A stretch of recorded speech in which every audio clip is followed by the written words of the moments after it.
Hi everyone, let us see the question.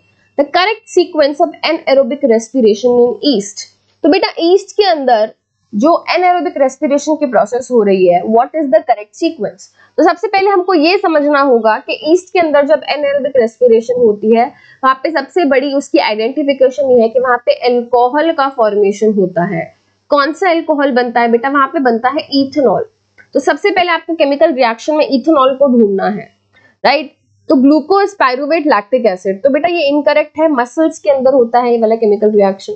Glucose getting converted into pyruvate, pyruvate getting converted into ethanol and then carbon dioxide. इसको हम consider कर सकते हैं, right, क्योंकि यहाँ पे इथेनॉल है। उसके बाद ग्लूकोज का कन्वर्जन होना पायरुवेट में, फिर एडीपी में, फिर लैक्टिक एसिड में। अगेन बेटा लैक्टिक एसिड ईस्ट के अंदर नहीं, मसल्स के अंदर बनता है, लैक ऑफ ऑक्सीजन में।